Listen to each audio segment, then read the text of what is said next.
Je m'appelle Brigitte Plateau et je suis la directrice générale de l'enseignement supérieur et de l'insertion professionnelle en France. Donc travaillant avec Madame la ministre Frédérique Vidal de l'enseignement supérieur, de la recherche et de l'innovation.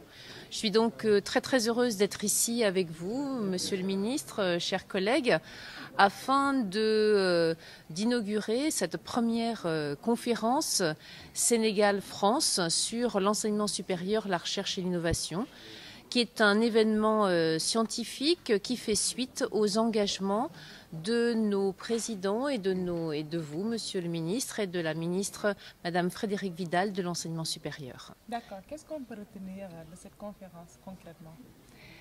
Ce qu'on peut retenir quand elle sera terminée, nous sommes à l'introduction de cette conférence. Donc, en tous les cas, ce que nous en attendons,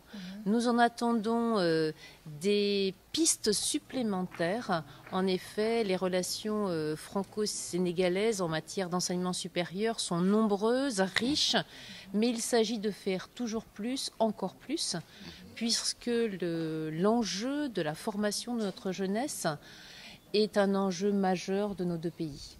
Donc nous attendons des pistes permettant des formations professionnalisantes dans les domaines que le Sénégal souhaite pousser dans sa progression économique. Il faut souligner que dans le cadre de la réforme de l'enseignement supérieur, la professionnalisation est une des pistes majeures.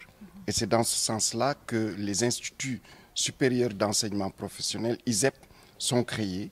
C'est dans ce sens-là aussi qu'il y a une vaste politique de diversification des filières pour les rendre professionnalisantes.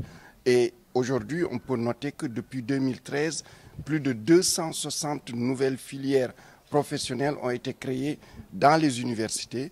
C'est dans ce sens-là que les universités sont accompagnées pour la construction d'incubateurs. Et aujourd'hui, l'université Gaston Berger, l'université de Ziguinchor ont leur incubateur construit par le ministère de l'Industrie et les autres universités ont leur incubateur dans leurs propres locaux.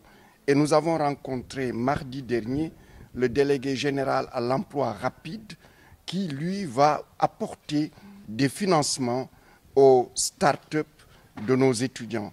Et donc, c'est une piste de le développement de l'entrepreneuriat. Vos attentes, ce sera la même question.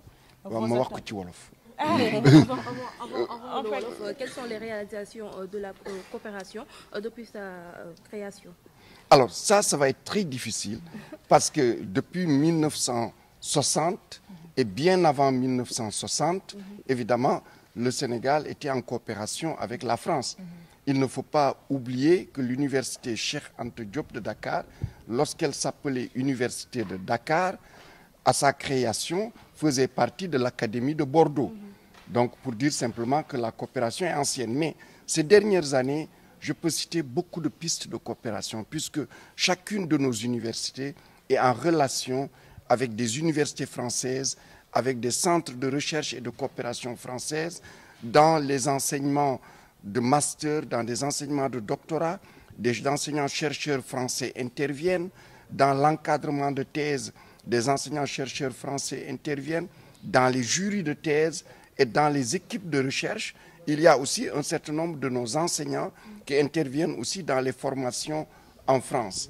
Nous avons un projet en cours de réalisation qui est la construction de 2 instituts supérieurs d'enseignement professionnel, l'ISEP de Richard Toll et l'ISEP de Bignona, qui sont financés par l'Agence française de développement.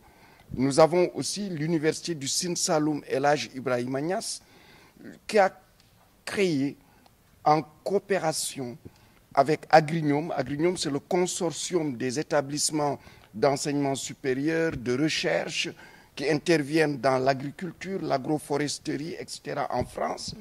Ils ont pu élaborer 34 licences professionnalisantes qui sont aujourd'hui prêtes à être enseignées à la rentrée prochaine à nos étudiantes et à nos étudiants.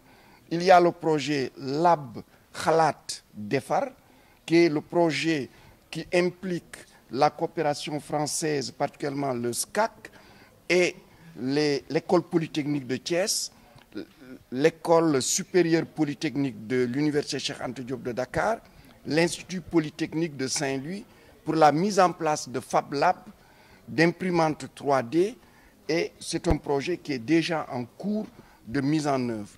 Il y a évidemment le gros projet du supercalculateur avec un financement de la Banque publique d'investissement de France, avec une livraison de Atos et toutes les formations qui vont tourner autour de ce supercalculateur.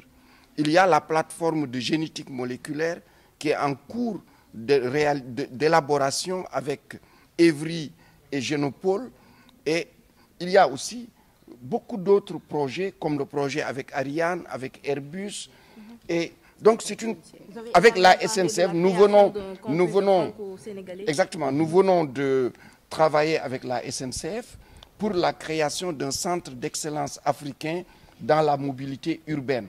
Et évidemment, dans le cadre des accords, parce qu'il y a eu, sur, évidemment, instruction du président de la République, M. Macky Sall, et du président de la République française, M. Emmanuel Macron, les deux ministres de l'enseignement supérieur, de la recherche et de l'innovation de France et du Sénégal ont signé un accord cadre et ont signé un protocole pour la création du campus franco-sénégalais. Et ce campus a tenu hier le premier comité de pilotage et nous voulons qu'il démarre à la rentrée. Ça va être un espace de coopération, de coworking entre les établissements d'enseignement supérieur français, sénégalais, les établissements de recherche français, sénégalais, les entreprises françaises implantées au Sénégal et les entreprises sénégalaises. Ça va être un espace de développement d'un partenariat autour des besoins de formation qui ne sont pas satisfaits par les structures de formation dans le public et le privé qui existent aujourd'hui au niveau de notre pays.